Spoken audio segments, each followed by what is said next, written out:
Managed doesn't mean it never breaks. When the writer goes away, every open connection goes with it. What happens next depends on the architecture you picked. Single AZ has no standby, so recovery means a restart or a replacement. AWS documents 60 to 120 seconds for a multi-AZ DB instance and under 35 for a multi-AZ DB cluster. Sockets never migrate. So we build each pattern, break it, and measure what the application sees. So who owns what? AWS takes the host operating system, engine patching, automated backups, storage, and the failover machinery. Everything above that is yours. The data model, your queries, how you handle connections, parameter tuning, security groups, and when updates get applied. You get RDS underscore superuser. Powerful, but not unlimited. There's no shell on the host, and some parameters stay locked. Know that line, and RDS stops surprising you. The simplest deployment is one DB instance in one availability zone.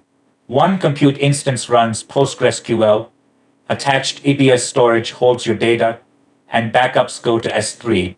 Look at what's missing. There's no standby to take over. If that instance fails, RDS has to launch a replacement, attach storage, and recover. That takes time. Fine for development or anything that tolerates downtime, but real traffic needs more. We start here, then add redundancy. Let's create it in the console. Engine PostgreSQL version 18.4, and that's only an example, so confirm what your region offers. Instance class db.t3.medium, storage GP3, 100 gigabytes. Multi-AZ stays off for this first build, and we set the master username and password. The VPC, subnet group, and security group decide who reaches this database. Public accessibility disabled. That one matters. Automated backups on 7-day retention, then review and create. Provisioning runs a few minutes while AWS allocates compute, storage, and networking. Status says available, so let's connect. PSQL with the endpoint hostname RDS handed us. SSL is on by default. First thing I check is the version. Then PG underscore is underscore in underscore recovery. Comes back false, and that's what I want to see. This server isn't recovering, it's the primary. Pull the availability zone from RDS metadata, and there it is. One instance, one zone taking writes. The foundation is ready for data. AWS runs the storage subsystem, but type and size are your call. GP3 gives a tunable baseline IOPS and throughput set separately. IO2 targets higher durability and sustained performance. Autoscaling grows the volume when free space stays under 10% for at least 5 minutes, with no storage change in the previous 6 hours. It only grows, never shrinks. Watch free storage space. Run out and the instance goes storage full and it can go unavailable. Provisioned IOPS need matching throughput and instance class. There's no config file here. Settings live in parameter groups, and the default group is read-only, so you create your own. Then it splits. Dynamic parameters like work_mem apply right away. Static ones like shared_buffers wait for a reboot, and a few stay protected. RDS-specific ones expose what you can change, so enabling RDS logical_application moves wall_level for you. Static changes stay pending until you reboot by hand. 3 things decide access. Subnet group, security group, authentication. The subnet group picks which zones can host the database. The security group is your firewall, and it should allow the app tier on the database port, nothing else. Private subnets keep it off the internet. IAM authentication issues short-lived tokens instead of passwords, and SSL protects the traffic. When connections fail, check those rules first. That's usually it. Automated backups are 2 parts. A daily snapshot plus transaction logs to S3 about every 5 minutes. Retention 1 to 35 days sets how far back you can go. On single AZ, expect brief IO suspension during the backup window. Multi-AZ takes it from the standby, so the primary never feels it. Those logs give you point-in-time recovery to almost any second in the window. Manual snapshots stay until you delete them. Storage in the regional allowance is included past that you build. Keep that window away from your busy hours. Here's the part people get wrong. Point-in-time recovery doesn't rewind your database. It builds a brand new instance, restored to the timestamp you name. RDS takes the nearest snapshot, then replays transaction logs to that exact second. New instance, new endpoint, so the application has to be repointed. And unless you say otherwise, the restore uses default network and parameter settings. It's a recovery tool, not an undo button. Test it before the day you need it. Read replicas move read traffic off the primary using asynchronous streaming replication. Up to 15 per primary, in region or cross-region, each with a read-only endpoint. A replica can lag, so a write you just made may not be there yet. Delete the source, and same region replicas are promoted to standalone instances, newest writes at risk. Use them for read scale. Promotion helps in a disaster. Neither replaces a backup. Now the read replica endpoint, PG underscore is underscore and underscore recovery comes back true. So this one's receiving WAO. A select works fine, it's reading committed data. Watch what happens when I insert. Rejected. Cannot execute insert in a read-only transaction. That's not a setting somebody flipped. PostgreSQL is in recovery mode. And no parameter changes that while replication is active. Your application has to know the difference. Pools and load balancers send writes to the primary, reads to the replicas. Lag is how far a replica trails the primary, and CloudWatch reports it as replica lag in seconds. Milliseconds to a few seconds under write load. Normal. Large lag is different. Readers can't see recent writes, and an app reading its own writes gets stale data. Usual causes: a write burst, network trouble, or a long query blocking replay. Alarm on sustained lag. Growth under load is expected. Growth that never stops is not. Let's break it. A controlled reboot on the single AZ instance. That stops and restarts the database service on the same instance. No standby here, so nothing takes over while it comes back. Console says rebooting, existing connections are gone, and new attempts get connection refused. Then the service returns, and the same instance accepts connections again. How long were we down? Tens of seconds to several minutes, depending on the recovery work. Unavailable the whole time. Single AZ has no automatic failover. Fast recovery in production means multi-AZ.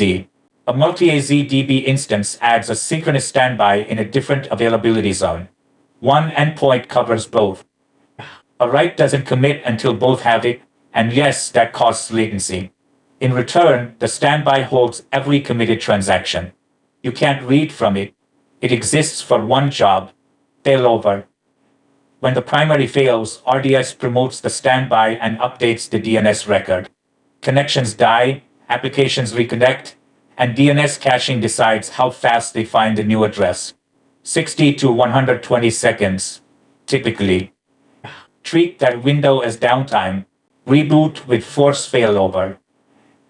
The primary shuts down, and every active connection terminates with it. In-flight transactions abort. But anything already acknowledged is safe because the synchronous standby had it first. The standby is promoted, and RDS repoints the DNS record to it. Some clients keep retrying the old address for a moment. That's caching, not a bug. And we land inside the documented 60 to 120 second range. The old primary comes back later as the new standby. A multi-AZ DB cluster isn't just more nodes. It's a different architecture. One writer, two readable standbys across 3 availability zones. The transaction log is forwarded to the readers, and a commit needs at least one to acknowledge. This isn't Aurora, though it borrows ideas. 2 endpoints, writer and reader. On failover, a reader is promoted, and because it already holds recent data, you're under 35 seconds, typically. Faster than the DB instance. 2 endpoints, 2 jobs. The writer endpoint always points at the current writer. Use it for every write and for reads that need the latest data. The reader endpoint balances connections across the readers, and that's where red queries belong if they tolerate a little lag. Let's prove it. On the writer endpoint, PG underscore is underscore and underscore recovery is false. On the reader endpoint, true. And a write sent to the reader endpoint fails. So routing is your job, not the clusters. One pool for the writer, a separate one for the readers. Same test on the cluster. We trigger failover on the writer. The API shuts the writer down and connections to it terminate. A reader begins promotion, and because log forwarding already gave it recent transactions, there's little to catch up on. The writer endpoint DNS moves to the new writer.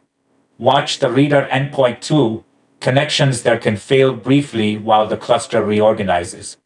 Under 35 seconds, in the documented typical case, anything reconnecting to the writer endpoint reaches the new primary.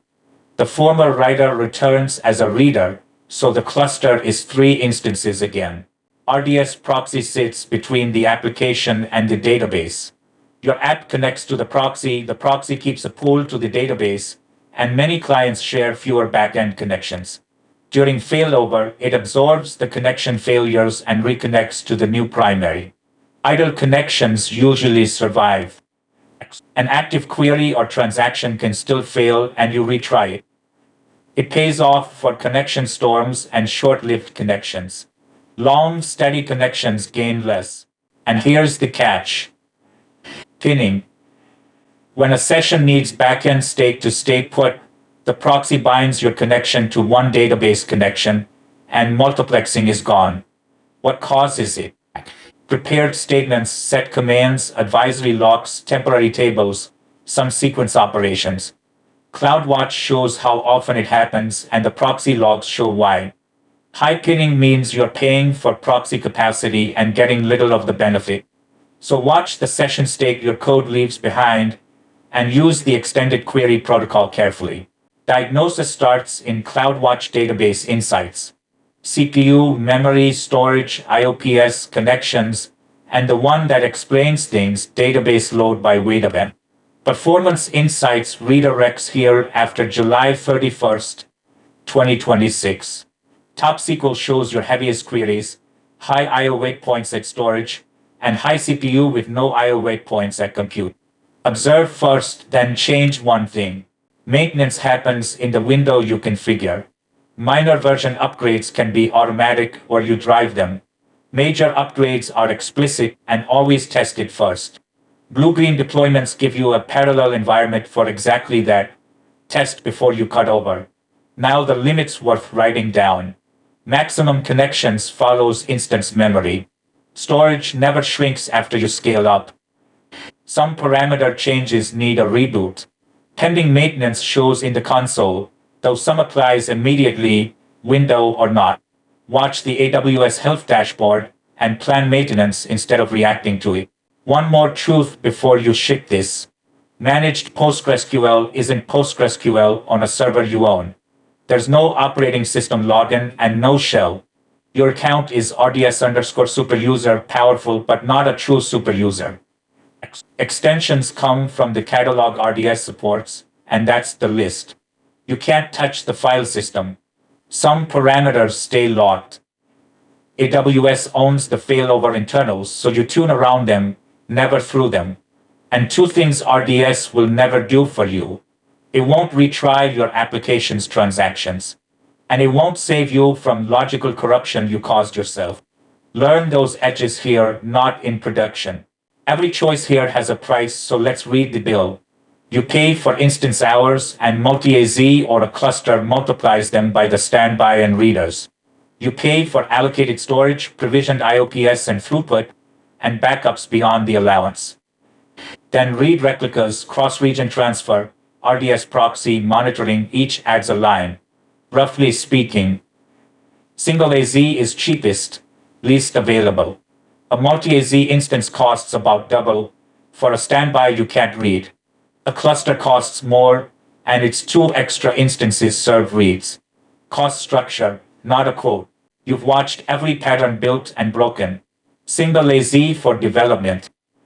Multi-AZ DB instance for production, 60 to 120-second failover. Multi-AZ DB cluster for faster failover and readable standbys. Replicas for read scale, proxy for connections, insights for truth. And the edges. No OS access, no automatic transaction retry. 3 questions decided. How available, how much red scale, how much work you own. Next episode, Amazon Aurora PostgreSQL, compute and storage pulled apart, 6 copies, 3 zones. Subscribe and I'll see you in the next build.